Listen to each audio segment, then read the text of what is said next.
Bienvenidos al podcast de Única, donde charlaremos con los mejores expertos sobre agricultura, nutrición y muchas otras cuestiones que os interesan. En nuestro podcast de hoy, Antonio Luque, presidente de la cooperativa de COP, y Enrique de los Ríos, director general de Única, debaten sobre cómo va a ser el escenario en los próximos meses dentro del sector agroalimentario, en una conversación promovida por la Federación Andaluza de Marketing. ¿Parte del sector de una posición de ventaja en estos momentos? ¿Qué va a pasar después de la crisis del coronavirus? Dejar de lado los localismos y apostar por el marketing colaborativo son algunas de las propuestas que plantea Enrique de los Ríos para que el sector agroalimentario ocupe la posición que merece. La Caja Saludable patrocina el podcast de Única. Comer verdura y fruta de temporada nunca fue tan sencillo. Consíguela ya en lacajasaludable.es. Hola a todos, muy buenos días, gracias por estar ahí una vez más. Un nuevo encuentro digital promovido por la Federación Andaluza de Marketing y el Club de Marketing de Almería. Ya saben que estamos aprovechando este periodo, este tiempo de crisis sanitaria para escuchar, para dar voz a los profesionales y a las empresas más destacadas de Andalucía, para conocer en primer lugar cómo han abordado este tiempo y qué escenarios barajan para el futuro, para esa nueva realidad de la que todos hablamos pero que pocos conocemos. Desde luego hay un sector principal que ha estado en primera línea de esta batalla, ese es el sanitario, pero justo a continuación si hay un sector que no ha parado ni un solo día y que ha dado lo mejor de sí mismo, ha sido el agroalimentario, un sector que siempre ha estado a prueba de virus y ahora también a prueba de coronavirus. Por eso volvemos a dar voz a dos grandes empresas andaluzas para, de la mano de sus profesionales, de sus líderes, conocer mejor qué es lo que ha venido sucediendo en este tiempo, en estos más de 2 meses, y qué es lo que se prepara para el futuro. Pero antes de conocer, de presentar a nuestros panelistas de hoy, voy a saludar al presidente del Club de Marketing de Almería, Santiago Alfonso. Muy buenos días. David, buenos días y buenos días a todos los que estén ya conectados para atender, para seguir este interesantísimo conversatorio en el que, como bien dice, retomamos la temática del sector agroalimentario, como actividad esencial, crítica, diríamos, como se ha demostrado durante todo el periodo de confinamiento fruto del estado de alarma. Andalucía tiene una aportación al sector agroalimentario en términos de PIB, de Producto Interior Bruto, extraordinario, y bueno, pues eso unido al ser considerado producto básico esencial durante todo este periodo que hemos vivido, pues nos hace ponerlo en el centro de nuestra consideración, de nuestra admiración y del reclamar desde el Club de Marketing, desde la Federación de Marketing Andaluza, dado que estamos las 8 provincias andaluzas unidas en torno al fomento de la cultura del marketing, como digo, demandar un reconocimiento a esa aportación esencial del sector agroalimentario a la economía de todo el país. Yo creo que hoy tenemos dos extraordinarios ponentes, conocedores a fondo de sus respectivos sectores, uno desde Almería con Enrique y desde Málaga Antonio Luque, y bueno, a los dos quiero agradecerle en nombre propio, en nombre también de la Federación Andaluza de Marketing. Probablemente nuestra presidenta Manuela Aránega pudiera intervenir al final de la conversación, lo va a intentar, pero si no, en nombre de ella y en nombre de todos los clubes de Andalucía, agradecer a nuestros dos conversadores de hoy el tiempo que nos dedican y vaya por delante, pues eso, nuestro reconocimiento y felicitación.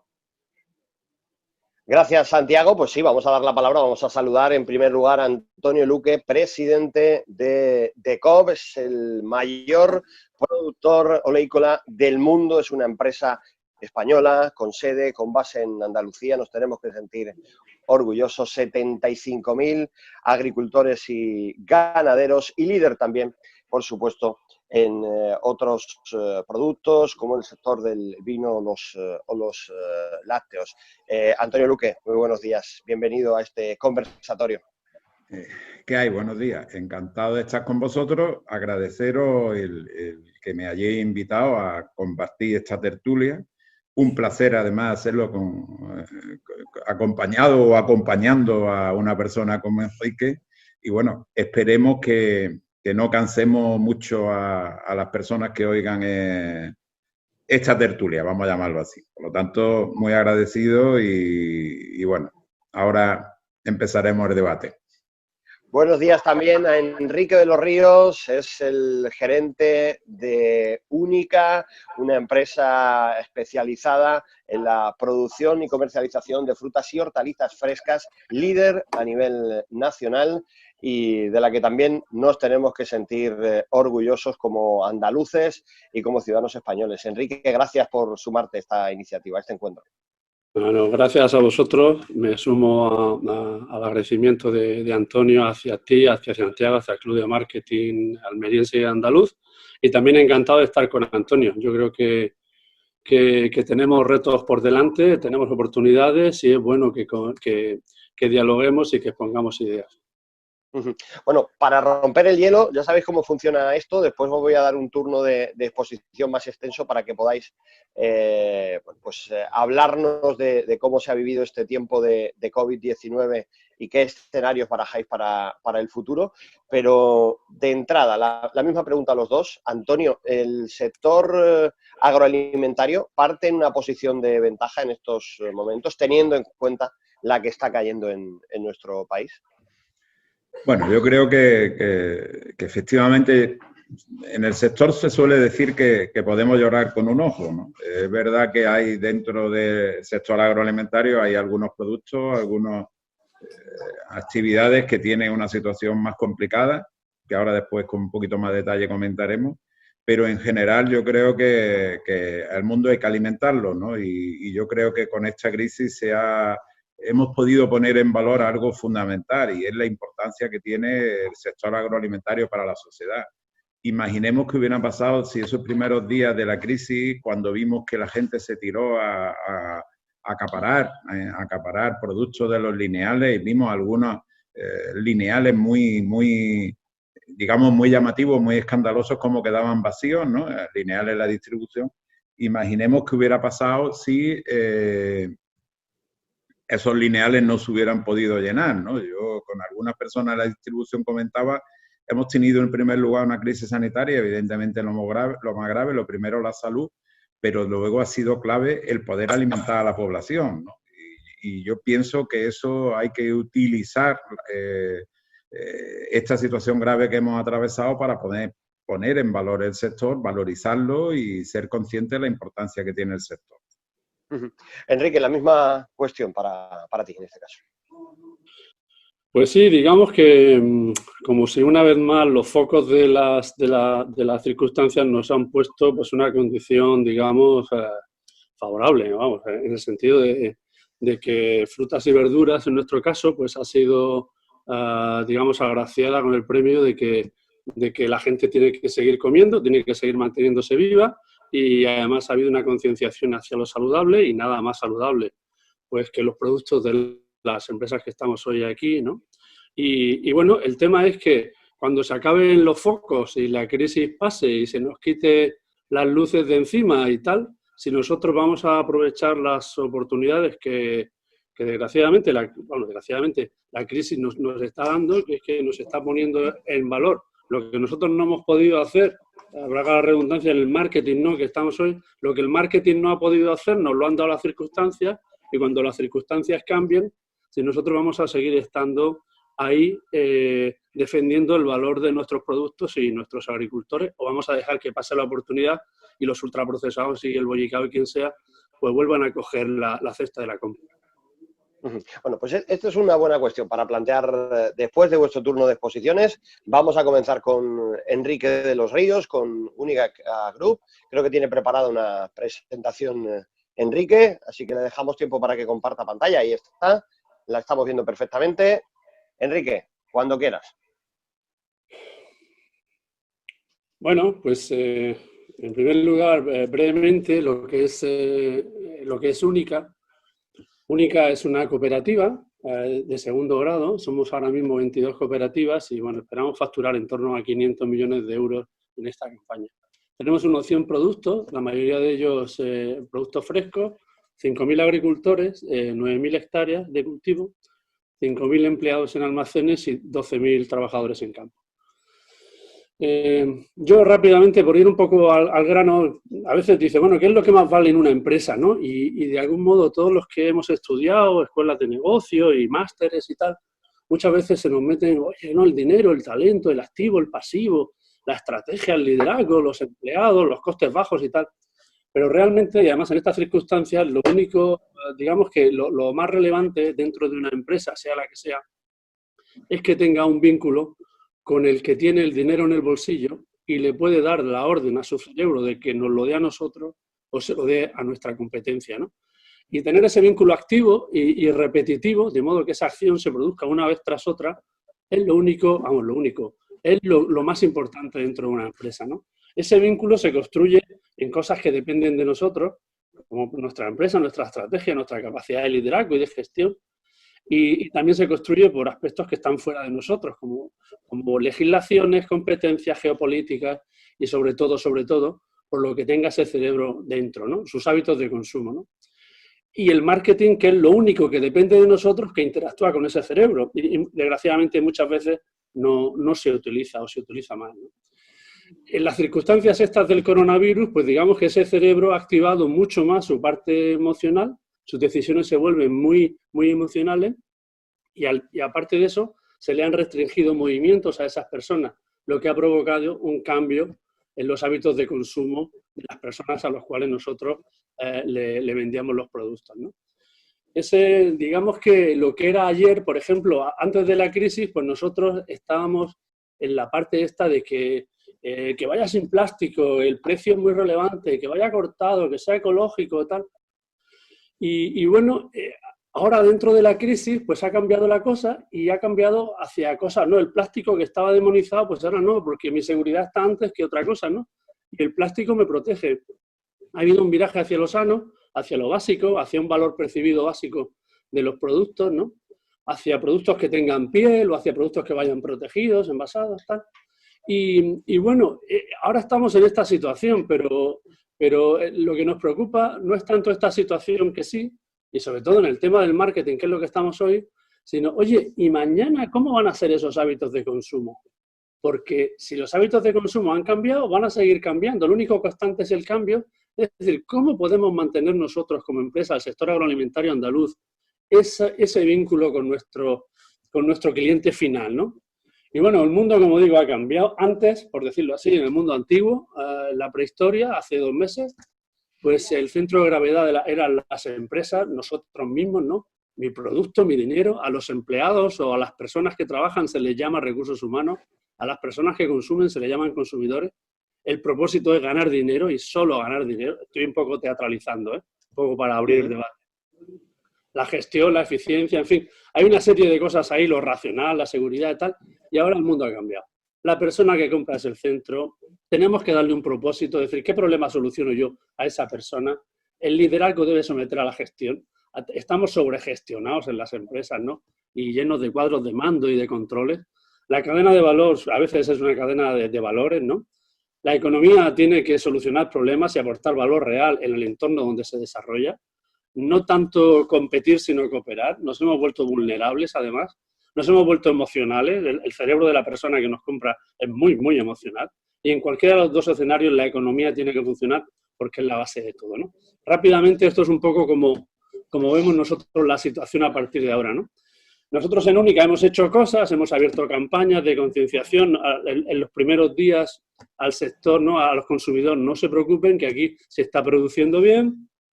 Hemos agradecido a empleados y agricultores, hemos hecho campañas hacia empleados cuando estaban confinados, desde cosas lúdicas, conciertos, humoristas, etcétera. Hemos activado todo lo que son redes sociales, que es una herramienta de contacto. Hemos abierto, por ejemplo, herramientas como podcast. Y bueno, campañas que son muy relevantes pues, a nivel nacional, con productos como sandía y tal. Pero de lo que estamos más orgullosos es de haber abierto una brecha en el marketing cooperativo. Que en esta campaña, por ejemplo, saludablemente, que lo hemos hecho con otras empresas a nivel nacional, más de 150 empresas, creo. Y con esto acabo. Solamente quiero decir que el marketing y cualquier reto en general se puede abordar de dos formas. Una, como un lobo solitario compitiendo entre nosotros, a ver quién mete más programas en las fiestas de mi pueblo y me anuncio más localmente y hago un marketing de autobombo, o haciendo un marketing cooperando y yendo a las oportunidades reales que nos abren, ¿no? Haciendo un marketing de frutas y verduras en Europa o de productos saludables en Europa o lo que sea, y ahí sí que, por muy grande que pensamos que sean nuestras empresas, no estamos en condiciones de matar el mamut nosotros solos. Necesitamos cooperar entre nosotros. Y con esto he acabado. Enrique, pues muchas gracias. Yo creo que muy interesante la exposición, además muy concisa. Te agradezco esa capacidad de síntesis que tienes. Y es el turno para el presidente de COP, para Antonio Luque. Bueno, pues vamos a ver si soy capaz de hacerlo de forma concisa también, ¿no? Empezar comentando de COP, ¿no? De COP también es una cooperativa de segundo grado que está constituida por 180 cooperativas. Nuestra principal actividad es el olivar, fundamentalmente aceite de oliva. Estamos en una facturación del entorno de 1.000 millones de euros y bueno, de ello prácticamente el 60% es aceite de oliva. Posteriormente tenemos una segunda actividad en importancia que es el aceituna de mesa, vinculada también al olivar. Luego tenemos una actividad en vino que empieza a ser importante, frutos secos también y algunos temas ganaderos, ¿no? También tocamos el tema de leche de cabra, etcétera, etcétera.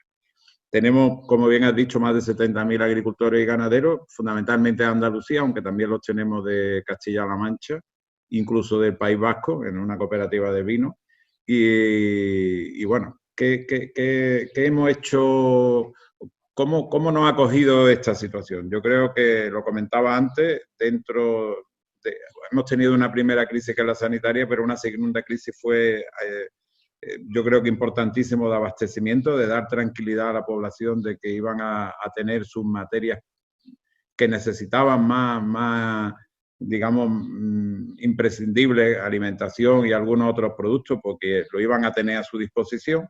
Yo creo que ahí el sector agroalimentario español ha hecho un trabajo importante y bueno, ha funcionado, ¿no? Yo creo que es importante los comentarios que ha hecho Enrique porque tenemos que analizar qué va a pasar después de esta situación. Yo ahora comentaré mi opinión sobre eso también. Sí quería decirlo que nosotros, igual que Única, probablemente una de nuestras actividades importantes o de nuestro volumen de facturación, prácticamente la mitad lo vendemos fuera de España, ¿no? Por lo tanto, al principio también una gran preocupación de cómo iba a funcionar todo el tema logístico y demás. La verdad que ha funcionado bien, la verdad que ha funcionado bien. Y ya digo, primero hubo un incremento de la demanda por ese acopio de los consumidores, en el caso de aceite de oliva, ese acopio inicialmente en el mercado nacional, pero posteriormente hemos vivido un acopio también o una mayor demanda en otros mercados, fuera, Estados Unidos, norte de Europa, Asia, etcétera, con lo cual llevamos prácticamente todos estos 3 meses con unos volúmenes de salida de productos prácticamente récord. Sí quiero deciros que nosotros tenemos 2 compañías en las que tenemos un socio al 50%, 2 compañías que son las que llevan la actividad de envasado, una aquí en España, Mercaóleo, pero que abastece fundamentalmente no solo el mercado español, sino también norte de Europa y otros países, y otra compañía, Pompeya, en Estados Unidos, ¿no? En Estados Unidos también ahora comentaremos un poquito cómo está afectando y cómo nos ha afectado el mercado. Yo creo que dentro de los productos agrícolas, como bien decía Enrique, ha habido algunos que le ha tocado un poquito más la lotería, como puede ser los productos frescos, frutas y hortalizas, sin lugar a dudas, y ha habido otro que probablemente también le ha tocado un poquito la lotería, que ha sido aceite de oliva, ¿no? Aceite de oliva se identifica a salud, ¿no? Y yo creo que en una crisis sanitaria todo lo que esté vinculado con la salud, pues lógicamente ha salido, entre comillas, beneficiado, ¿no? Dentro de este drama. Es verdad que tenemos otros sectores, y ya lo estamos notando, en donde el consumo era más importante, sobre todo en hostelería y restauración, que Enrique nos ha comentado. Lógicamente, hostelería y restauración no tengo que contaros cuál es la situación, pero la situación no solo en España, sino prácticamente a nivel mundial. Por lo tanto, pues imaginaros la aceituna negra en rodaja que se consume en pizzería, pues salvo la que van a domicilio, fijaros lo que las caídas de la demanda que hemos podido tener, ¿no? Entonces, todos los productos que van más específicos a hostelería o restauración, ya digo, caso de aceituna o caso incluso el vino o caso como algunos productos ganaderos, los ibéricos y demás, pues imaginaros lo que eso, bueno, cómo le está afectando al consumo y a esos productos. En cualquier caso, yo creo que cara al futuro, lo que decía Enrique me parece sumamente interesante. Yo mi opinión es que vamos a tener que poner en valor varias cosas claves, ¿no? Está claro que productos saludables, sanos, esa imagen de salud sano va a ser clave para el futuro. Yo acompañaría algo más origen, ¿no? Yo creo que todo lo que se vea como vinculado al origen, que viene directamente del origen, yo creo que se va a poder poner mucho más en valor en estos próximos tiempos, ¿no? Y evidentemente esos hábitos de consumo que están cambiando y que van a cambiar, habrá que ver también cómo afecta la nueva distribución. Es decir, hay que pensar qué va a pasar. Nosotros, por ejemplo, la marca nuestra en Estados Unidos es la marca líder en aceite de oliva en Amazon, ¿no? Y bueno, hemos visto cómo se han disparado las ventas en Amazon de una manera espectacular, ¿no? Es decir, ese nuevo mecanismo de distribución, esa nueva sistema de logística es otro tema que tenemos que tener en cuenta. Y yo, para ir terminando, está claro que desde DECOS también hemos hecho una serie de trabajo con nuestros socios en primer lugar, pero también con nuestros trabajadores. Hay que pensar, cuando tienes fábricas con cientos de personas, nosotros tenemos en total 800 personas trabajando en nuestras fábricas, y bueno, pues se genera este miedo a estar trabajando mientras todo el mundo se queda en su casa todo el día. Pues bueno, ha habido que hacer una gestión de motivación con los trabajadores, ha habido que darle tranquilidad, aparte de todas las medidas de seguridad, etcétera, etcétera, que hemos tenido que tomar. Pero la verdad es que estamos muy orgullosos de cómo han contestado. Y evidentemente con nuestros socios también, porque nuestra gente, pues trabajando en el campo y demás todos los días, también ha habido que hacer un trabajo hacia ahí. Y yo quería terminar con algo con lo que ha terminado Enrique, que yo creo que es clave cara al futuro, ¿no?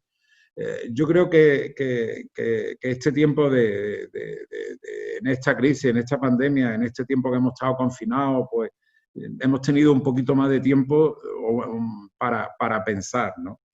Y para pensar cómo en el propio sector agrario, agroalimentario, tenemos grandes discusiones, o creíamos que teníamos grandes discusiones, que probablemente hoy vemos como cosas absolutamente absurdas, y nos tenemos que plantear un futuro, yo diría no solo en el sector agroalimentario, sino en el sector empresarial, y yo diría en toda la economía en España, incluso economía y política. Yo amplío el tema. Pero por iniciar un debate, yo creo que tenemos que ser conscientes que es imprescindible esa cooperación que decía Enrique. Es que es absurdo, porque muchas veces las discusiones que nos hemos estado planteando, pues no sé, que si algo Podenco, y no nos damos cuenta que hay otras cosas mucho más importantes. Yo creo que a nivel de marketing, a nivel de estrategias comerciales, a nivel de mayor cooperación, va a ser absolutamente imprescindible para nuestro futuro. Y como dice nuestro director, las miserias humanas que probablemente durante mucho tiempo no han hecho limitar esa cooperación, pues hay que apartarlas y darnos cuenta que son absolutamente miserias humanas y que hay que superar esas rivalidades absurdas en muchos casos y desde luego ponernos a cooperar, ¿no? Porque una buena imagen en los productos saludables, vinculados directamente al origen, que vienen directamente del origen, yo creo que eso nos beneficia a muchísima gente, incluso a los consumidores. Por lo tanto, cojo el guante de Enrique y digo que totalmente de acuerdo, que hay que empezar a cooperar mucho más de lo que hemos hecho de aquí para atrás, y desde DECOS estamos dispuestos a ello.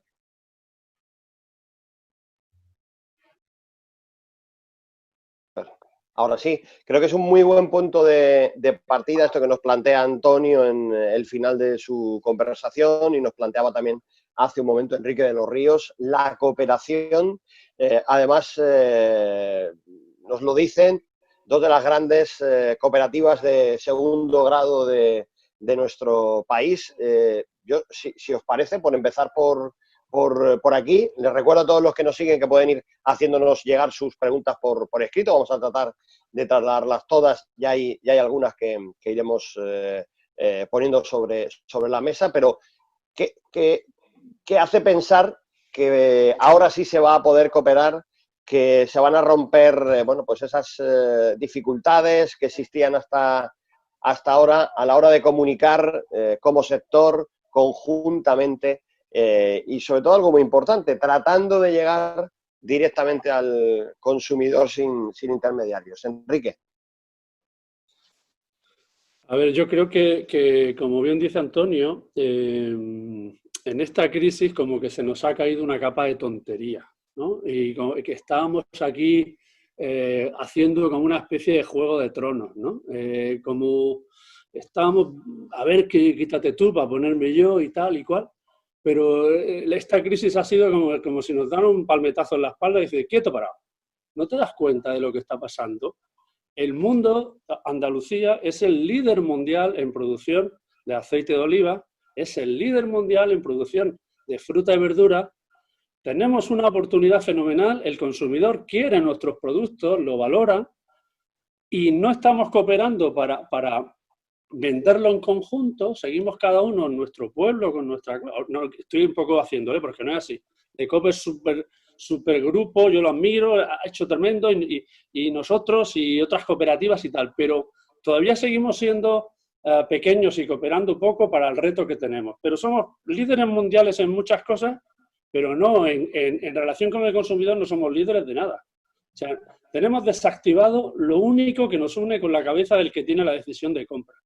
Y eso no tiene ningún sentido. Yo creo que se nos ha quitado una capa de tontería y ahora, como dice Antonio, oye, vamos a dejarnos un poco, vamos a pasar las páginas que haya que pasar y vamos a centrarnos en las oportunidades que nos da la cooperación y el marketing, ¿no? Y allí, con generosidad y compartiendo estrategias y compartiendo ideas, creo que se puede avanzar muchísimo y posicionarnos donde el sector y el cooperativismo creo que tienen su sitio, ¿no? en el mundo y en Europa. Asiento con la cabeza Antonio Luque, lo ve igual que Enrique. Sí, totalmente. Yo creo que como bien dice, se nos ha debido, a lo mejor hay alguno que hay que moverlo un poquito más para que se le acabe de caer, o nos tienen que mover esa capa de tontería. Pero sí está claro. Yo creo que hay sectores agrarios, agroalimentarios en Andalucía que son líderes a nivel mundial, aceite, fruta, hortalizas, en algunos temas hortalizas que ya conocemos y tal. Y lo que es una pena que no nos hayamos dedicado a ser líderes de verdad ante los consumidores. Es decir, cuando hablamos de cooperativas grandes y de COO, sí, es la más grande de Andalucía, 1.000 millones de euros, pero si 1.000 millones de euros es lo que gana en un año cualquier empresa de distribución, la primera en España, si nosotros no somos nadie y si nos comparamos con lo que hay en el centro y norte de Europa, no somos nadie. Por lo tanto, la única posibilidad que tenemos de verdad garantizarle el futuro a nuestros agricultores es cooperando cada vez más, ¿no? Y ganándonos un patrimonio, y es que debería de ser el que el consumidor conociera directamente nuestros productos. Y eso, hacerlo solo, es prácticamente no, es imposible. Por lo tanto, la única manera es cooperando. ¿Por qué cuesta tanto? Antonio, Enrique, el sector ha demostrado muchas veces, en esta ocasión una vez más, la capacidad que tiene para adaptarse, ¿no? Había que implementar medidas de seguridad y el sector lo ha hecho en primera línea, las primeras empresas en innovar en este sentido para proteger a sus trabajadores, para proteger a sus agricultores. En otras crisis, cuando hubo que implantar, por ejemplo, el control biológico, bueno, la respuesta fue también espectacular, ¿no? Y siempre ante ese tipo de retos, ante ese tipo de cambios, se reacciona con mucha velocidad y con éxito. Pero luego en esto de unirse, de trabajar coordinadamente, de cooperar, como decir los dos, cuesta más trabajo. ¿Por qué? Enrique. Bueno, cada uno ya entramos en la visión personal que pueda tener cada uno. Yo creo que tenemos una inercia muy grande de un ego importante, ¿no? Muchos de los gerentes, ¿no? Y me incluyo, de decir, bueno, yo tengo una empresa de 200 millones, de 300, de 500, de 1000. Joder, sí, soy cojonudo, en mi pueblo me quieren mucho y donde voy me hacen entrevistas y tal y cual. Pero como dice Antonio, o sea, somos una gota de agua en el sector agroalimentario a nivel mundial. Hay cooperativas, Freeland Campina, o a veces vamos a Estados Unidos y hablamos con cooperativas de almendras o con cooperativas de berries o con tal, y son de un orden de magnitud. O sea, son un orden o dos de orden. Estamos hablando de 15.000 millones de euros o de 20.000 millones de euros y tal. Queda un mundo por hacer y el principal impedimento, sin duda alguna, bajo mi punto de vista, naturalmente, somos nosotros mismos. No hay nada que nos lo impida, no hay nada. O sea, si nos juntáramos en Almería 5, nos metiéramos en un coche y decidiéramos, haríamos una empresa de 1.500 millones de euros al día siguiente. ¿Y por qué no se hace? Porque no queremos. Tenemos otros intereses que priman por encima del de la cooperación. Y como no, algunas veces, como no nos muevan la silla, en este caso los socios de base, los consejos rectores, no va a pasar, porque no va en nuestra naturaleza, ¿no? O tiene que pasar una generación y que vengan otros que lo hagan mejor que nosotros. Pero bueno, esto es una oportunidad que nos da la crisis, a ver si somos capaces de evolucionar un poquito en ese sentido. Antonio. Pues totalmente de acuerdo. Yo creo que la gran responsabilidad en que no se den más pasos las tenemos las personas, nosotros. Somos culpables, ¿no? Cuando hablábamos de por qué no se hacen más cosas a nivel de comunicación y demás, ya lo hemos dicho, por tamaño y dimensión, ¿por qué no lo conseguimos? Por el ego, por ese amor propio que tenemos, por esos otros intereses particulares. Incluso, bueno, nosotros como DECO hemos sufrido en los últimos, digamos, en el último año ser el más grande en un sector como el del aceite de oliva o en cualquier otro, Enrique, te tocará también. Hemos sufrido todos los ataques de un montón de gente que hemos dicho, ¿pero por qué, Dios mío? Es decir, aquí, cuando alguien se dedica a hacer algo, el objetivo es a intentar quitarlo del medio, que desaparezca. Y nos han culpado de todos los males del mundo. Yo he llegado a decir públicamente en Jaén, en algún desayuno, tal, oye, os aseguramos que yo personalmente y en mi empresa no fuimos los responsables de la muerte de Manolete, porque es que nos habéis culpado de todos los males del mundo. Bueno, dicho eso, esperemos que esta crisis, como bien dice Enrique, pues le sirva o nos sirva a todos. Vamos a ponernos, darnos cuenta de que hay tanto por hacer y que hay tantas posibilidades. Yo cuando hablamos de comunicación y marketing, yo cuando hace tiempo que no veo ese listado, pero hace unos años que lo veía y eso no ha cambiado. Cuando lo importante que es el aceite de oliva en nuestro país, veía que se invertía mucho menos en publicidad, por ejemplo, en España, en aceite de oliva, que en alimento para gatos, ¿no? Pues, bueno, ¿y eso por qué? Porque en España no hay ninguna empresa con tamaño, con dimensión grande, que tenga capacidad suficiente, pues para invertir lo que hay que invertir en comunicación, marketing, etcétera, en un producto que vamos diciendo por ahí que somos líderes porque producimos más que nadie a nivel mundial. Como bien decía Enrique al principio, somos líderes a nivel mundial de producción, sí, pero no somos líderes en comunicación al consumidor, no somos líderes en tener el gran patrimonio que debería ser el contacto con el consumidor. Y eso es culpa nuestra. Esperemos que el virus nos haya quitado esa capa de tontería que me encanta, Enrique, lo diré, y diré que ha sido idea tuya, ¿eh? No, ojalá. Bueno, ojalá que sí. Nos dice Juan Pablo. Me gustaría apuntar, ahora que no nos oye Cosentino, que ellos invierten en marketing 70 millones de euros, invierten 10 veces más que todo el sector de frutas y verduras de España, que factura 12 o 13 veces más que ellos. O sea, estamos fuera. Una buena reflexión que además viene a colación de lo que nos plantea en una pregunta Juan Pablo, que nos dice que si no solo es un problema de visión, sino también de una inversión en marketing. Yo creo que con vuestras exposiciones queda contestada esta pregunta. Y Pepe Plaza, desde Canal Sur, periodista de Canal Sur, nos dice que lleva 20 años oyendo hablar de la unidad, de la unión del sector, pero que si el problema no es realmente que somos demasiado localistas, Antonio. Espíritu, se refiere a Pepe, espíritu. Quería decirle que no llevamos 20 años. A mí me pasó una cosa muy curiosa hace 10 años. Y estábamos en una reunión, un grupo de cooperativas, agricultores en Córdoba, y hubo una persona que leyó un artículo, ¿no? Él hablaba del olivar en Jaén, el futuro del olivar de Jaén y tal, era unirse, hay que trabajar juntos, etcétera, etcétera. Y era un artículo del periódico de algo así como en el 1925, por lo cual llevamos algo más de 20 años, porque cuando el discurso es el mismo, ¿no? Hombre, tampoco debemos de flagelarnos más de la cuenta. Un poquito se ha hecho, es decir, pensar que en el olivar pudiéramos tener una empresa que facturara 1.000 millones o en Almería existiera una única hace 10, 15 años era ya difícil, ¿no?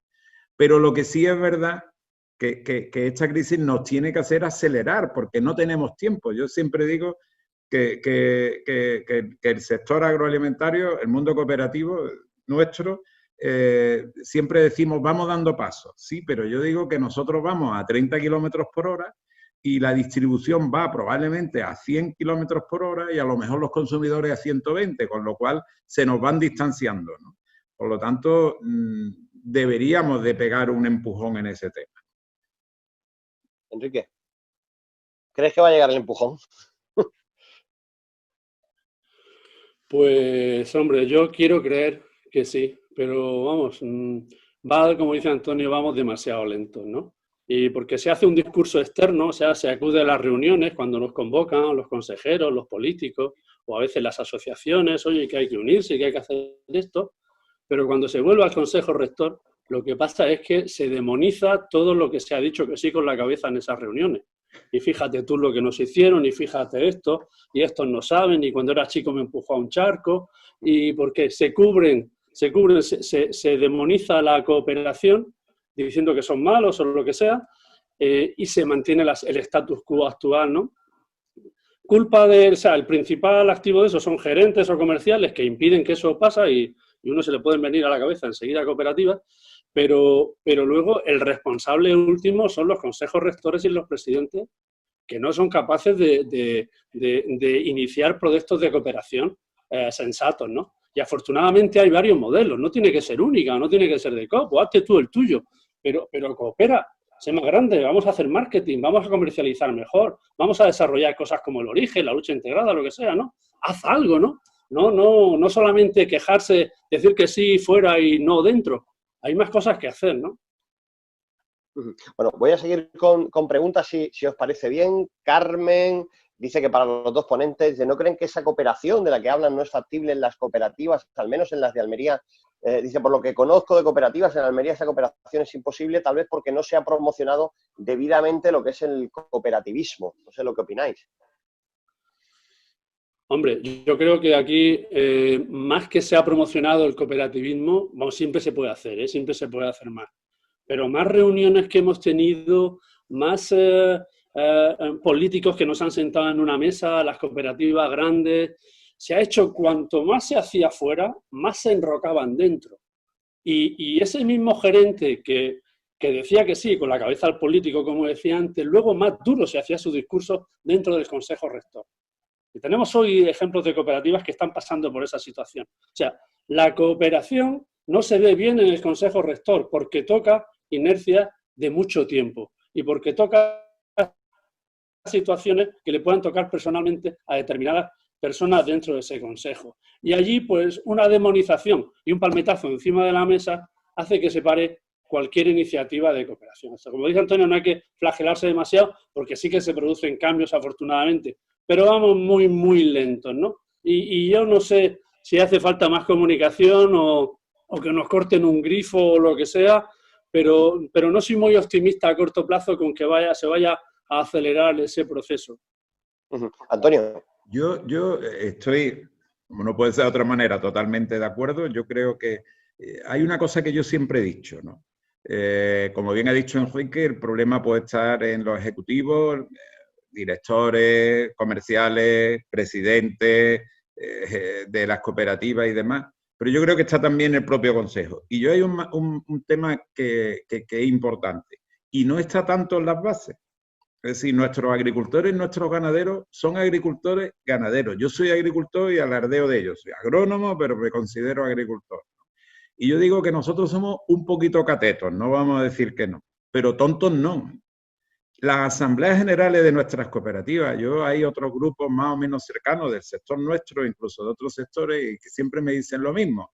Es que el consejo mío, no, nosotros somos de la opinión de que deberíamos de cooperar, integrarnos, unirnos, hacer cosas juntos.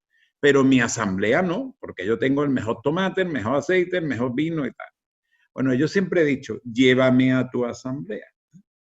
Y no me han llevado a ninguna.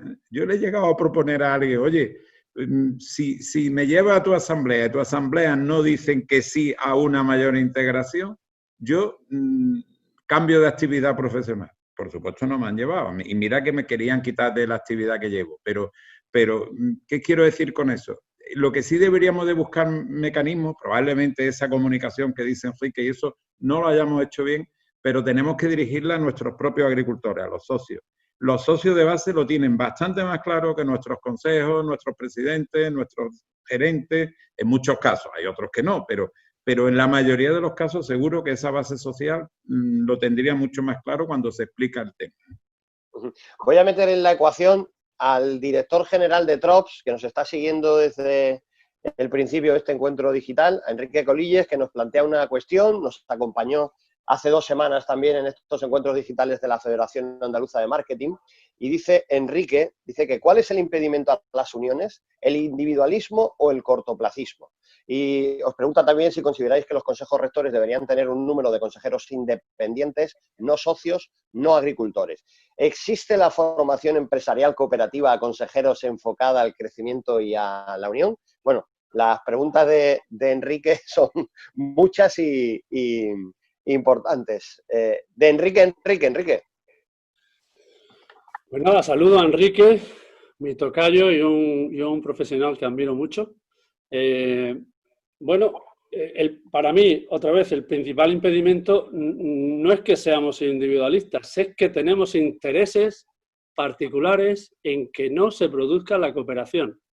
O porque afloren intereses míos, o porque yo prefiero ser cabeza de ratón que cola de león, o por lo que sea, pero sin ninguna duda son intereses personales que afectan al gerente, al comercial o al presidente y que no quieren que eso aflore, por decirlo de algún modo. ¿Qué se puede hacer ahí? Pues, como dice Enrique, formar a consejos. Un consejero no está ahí para defender su finca dentro del consejo. ¿Qué pasa con mi aguacate? ¿O qué pasa con mi tomate? ¿O qué pasa con el aceite mío? Háblame de mi precio y el resto del tiempo estoy con el WhatsApp. Significa que eres consejero de una empresa y que te tienes que poner la gorra de dirigir esa empresa. Y que tienes que formarte, y que tienes que empujar, y que tienes que tener una visión estratégica, y que no te puedes limitar al precio de hoy, sino al precio sostenido durante muchos años por venir.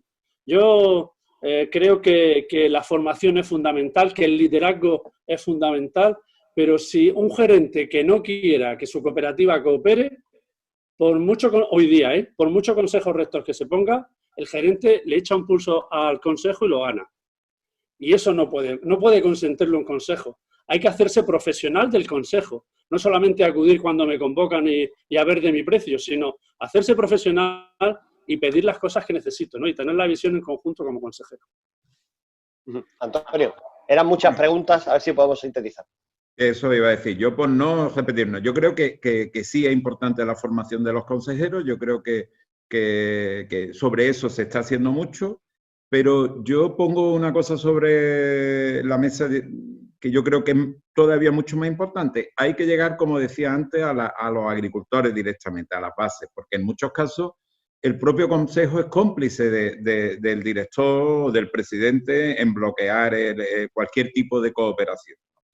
Y yo apunto a los comentarios, por ser positivo, algo de lo que dice Enrique. Yo no sé si en algún momento debería de ser obligatorio, por ejemplo, que en todas las asambleas de nuestras cooperativas o de nuestras cooperativas base fuera obligatorio que fuera, entre comillas, un experto, ya veríamos cómo, todos los años, en sus asambleas, a dar una información general del sector, un experto externo, a dar una información general del sector y de por dónde deberíamos de ir cara al futuro. También hay que tener mucho cuidado con los expertos, asesores y consultores, porque también hay muchos intereses particulares. Pero desde luego, si a nuestras cooperativas a las bases fuera alguien con esos criterios, yo creo que sería incluso más importante, que hay otra de las preguntas de Enrique, que tener consejeros independientes en el consejo, porque puedes tener 3 consejeros, pero luego a lo mejor lo que tendríamos que transmitir esas inquietudes no es solo al consejo, sino a la asamblea, ¿no? Una vez que la transmite a la asamblea, el consejo se ve mucho más obligado y sería mucho más difícil bloquearlo. Por lo tanto, probablemente un mecanismo de ese tipo podría ayudarnos muchísimo. Bueno, hay aquí una pregunta que está de plena actualidad. Dice Roque García, de la Unión de Pequeños Agricultores, de UPA. Me gustaría oír la posición de ambos ponentes sobre la aplicación de la no venta por debajo de costes de producción. Se refiere a la nueva ley, ley de la cadena. De la cadena, sí, de la cadena alimentaria. Antonio, pues tema lo habéis debatido además recientemente, ¿no? Muy sencillo. Hay un presidente de cooperativa de fruta hortaliza, que no es de aceite, que el otro día hacía un comentario que me pareció muy bueno, y es que la ley de la cadena ha sido la venganza del ministro de Agricultura por las movilizaciones, ¿no? Y me explico, ¿eh? Yo sé que las organizaciones agrarias, UPA, COA, SAJA, están defendiendo a ultranza la ley de la cadena. Bueno, pues la ley de la cadena tal y como está ahora es absolutamente inaplicable, ¿eh? Y puede servir para algo muy negativo, ¿eh? Y eso yo se lo he transmitido personalmente al Ministerio y se lo he transmitido a más gente, ¿no? Puede servir para algo muy negativo, y es que en un momento en donde hace falta que se nos caiga la capa de tontería y que nos cojamos todos los de la mano y empujemos en una dirección fundamental para el futuro de nuestros sectores agroalimentarios, vamos a empezar a pelearnos por si son galgos o podencos y además sin solución. Ejemplo, tenemos un mercado del aceite de oliva por otros problemas, además de por el problema de la crisis del coronavirus que le ha afectado, un mercado muy complicado, por debajo de costes de la mayoría o de mucha gente, y bueno, muy difícil de gestionar. Hay una serie de cosas que pueden hacerse que podrían mejorar. Tenemos un precio del aceite de oliva que puede estar entre 1,70, 1,90, menos de 2 euros. Vale. Y yo pregunto una cosa muy clara. Nosotros que tenemos un montón de miles de agricultores, nosotros tenemos agricultores que tienen de coste por debajo de 1,90 o de 1,80. Pero muchos agricultores, muy eficientes, etcétera. Y tenemos una mayoría de agricultores que tienen de costes por encima de 2 euros o 2,5 euros. Yo pregunto, según esa ley, ¿qué hago? ¿Le digo a los agricultores que tienen costes más altos, tu aceite no se vende? ¿Y eso significa que en un producto que durante un tiempo puede haber excedente, va a sobrar el excedente de aquellos agricultores que tienen costes más altos? Estamos generando un drama mucho más grande, ¿no? ¿Cómo se aplica eso? Yo creo que es muy difícil, ¿no? Nosotros lo único que hemos dicho, y lo hemos dicho en la organización de cooperativas, aquí el problema que hay es que nadie se atreve a ser el primero en decir estos problemas, pero es que el problema lo hace que es inaplicable la ley. Ya digo, si hay una serie de agricultores que tienen costes mucho más altos en el aceite de oliva que otros, y me imagino que en otros productos igual, pues ahora, ¿qué hacen esos agricultores? ¿No venden su producto o lo guardamos? ¿Qué hacemos? O incluso cuando hay otros países que producen y que no tienen los controles que tenemos nosotros, productos mucho más baratos, ¿qué hacemos? ¿Qué hacemos? Enrique. Enrique, ¿qué hacemos? Bueno, yo estoy de acuerdo con Antonio. Yo creo que ante la crisis que hubo de precios a principios de año y tal, las manifestaciones, pues esta ley parecía, bueno, las modificaciones que se produjeron en el mes de febrero, parecía que era la solución. Incluso es políticamente correcta, porque dice, hay un problema, pues sacamos una ley de precio mínimo de la cadena y tal, y ¿dónde está el problema? Pero claro, es que cuando te pones a analizar la ley, como dice Antonio, en primer lugar es inaplicable, porque los costes varían durante la campaña, y hay agricultores más productivos y menos productivos, y unos son de una lóndiga, y unos son de una cooperativa, y unos son privados. Cada uno tenemos nuestros costes. Ya hay un problema de que no se puede aplicar porque no sabemos cuáles son los costes, ¿no? Alguien tendría que decir, no, los costes son estos. Bueno, ¿y si yo los tengo más altos? ¿Qué pasa? ¿No puedo, tengo que perder dinero o tal? Luego, imagínate que seamos capaces algún día de establecer los costes, ¿no? Y si viene Marruecos, como decía Antonio, y ahora dice que él tiene los costes más bajos, ¿qué pasa? ¿Qué pasa con nosotros? Y luego que es un marco de aplicación española, no es europea, y nosotros vendemos el 85% fuera de esa ley, por decirlo así, con lo cual nuestra afectación es muy limitada. Yo creo que lo que necesitamos es tener algo mejor que esa ley, o sentarnos y cambiarla y hacerla que sea factible. Lo que el agricultor necesita efectivamente es mayor protección, pero no necesariamente meternos en una ratonera, en un laberinto, que no sepamos dónde ir y que sindicatos, cooperativas y empresas nos tiramos las trastos a la cabeza, como dice Antonio, si esto es así, basado. No, tenemos que hablar claro, sentarnos en una mesa, poner las cosas encima y no entrar en diatribas, sino en soluciones eficaces. Bueno, pues respondida esa cuestión, gracias a Roque, vamos con más preguntas, si os parece. Dice por aquí Juan Pablo desde Hispatec, el sector no tiene la paciencia de hacer un trabajo a largo plazo sobre el consumidor para que éste presione a la cadena hacia determinadas marcas.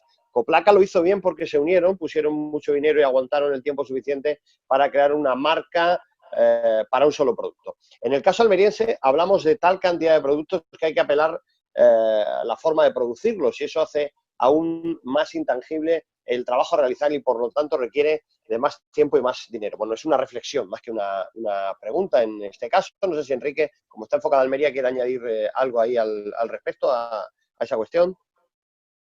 A ver, yo creo que el marketing no es solamente hacer una marca de un producto. Esto es como, eso es un instrumento dentro del marketing. Yo creo que el sector de fruta y verdura y el aceite de oliva también, tenemos un factor que es, nada más que con que impulsáramos todos los sectores de productos sin etiqueta y productos ultrasaludables, como puede ser el aceite de oliva, impulsáramos el consumo sano, sin entrar en ningún producto en concreto, si es un tomate, es aceite de oliva o es lo que sea, nada más que ese marketing haría un impulso tremendo por succión a todos los sectores que producimos de manera saludable.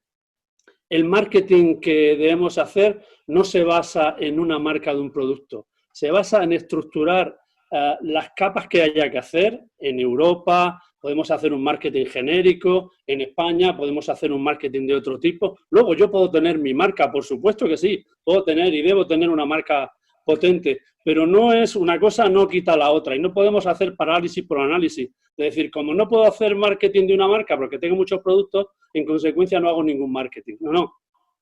El marketing es lo único que no une con la cabeza del consumidor final y por eso tenemos que ser creativos, tenemos herramientas, tenemos la Unión Europea a nuestra parte.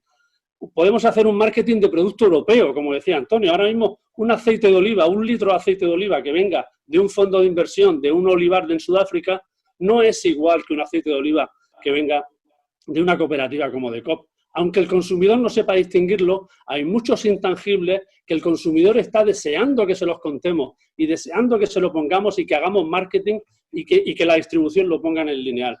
Hay un océano de valor por explorar con el marketing, pero hay que hacerlo con creatividad, con inteligencia y cooperando entre nosotros. Francisco Maturana, de Diario. Antonio ¿quiere responder? No, yo solo decir que por supuesto que podríamos enfocar ese marketing en productos saludables y yo le pondría una coletilla, y que vienen directamente desde origen, cooperación, cooperativa, etcétera, etcétera. Es decir, yo por meterle los dos enfoques posibles a ese marketing que yo creo que podríamos vender mucho, Bueno, yo estoy encantado con estos encuentros digitales por el nivel de nuestros ponentes, porque lo dan todo y porque además nos van siguiendo, todos aquellos ponentes que se suman a este tipo de conversatorios están pendientes. Antonio Domene también nos saluda, es el gerente de CASI, y nos plantea que para cuándo la cooperativa 4.0. Dice que hay que ajustar las tuercas del cooperativismo y adaptarlo al siglo XXI post-pandemia, que nos cambiará la vida y la competitividad. ¿Qué opináis, Enrique? Cooperativa 4.0. Un saludo también a Antonio Domene, grandísimo profesional donde los haya y conocedor en profundidad de temas de marketing. La cooperativa 4.0, igual que la cooperación entre cooperativas y igual que hacer cooperativas más grandes, depende básicamente de las personas que estamos al frente de las cooperativas. No depende de nadie más.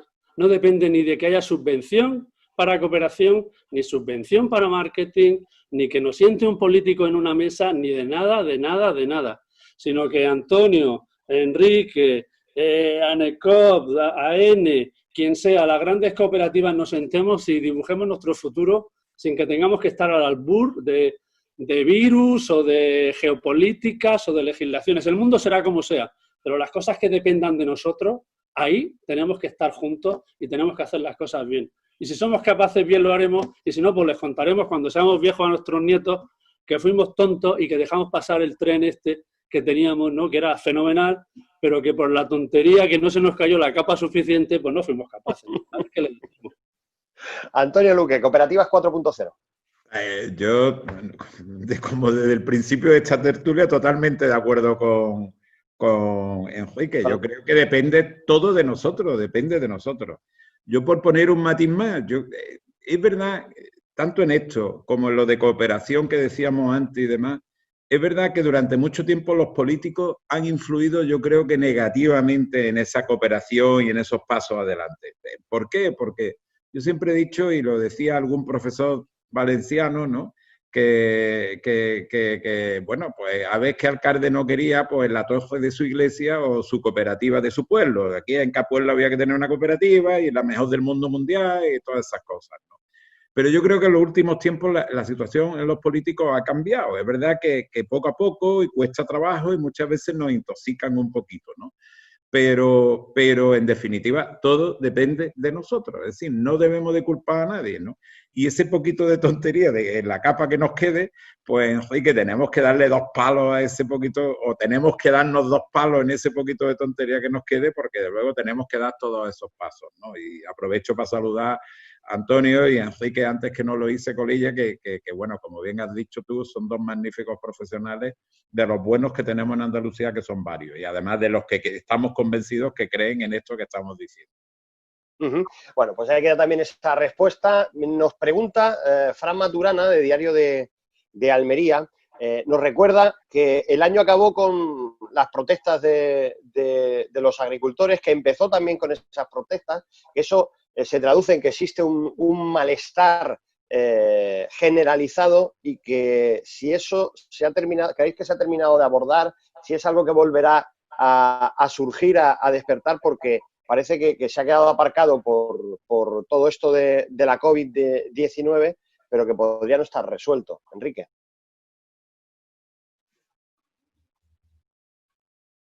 No está resuelto para nada. Esto, en cuanto al cambio, si no estamos haciendo bien las tareas, pues ahora me favorece, me va bien, ¿no? La campaña esta por el coronavirus y por el tiempo que ha llovido mucho, pues la sandía la hemos tenido medio decente, pues no pasa nada. Y cuando haga frío y cuando tal, o sea, las cosas que no dependen de nosotros son las que nos ordenan, el tiempo atmosférico, la geopolítica.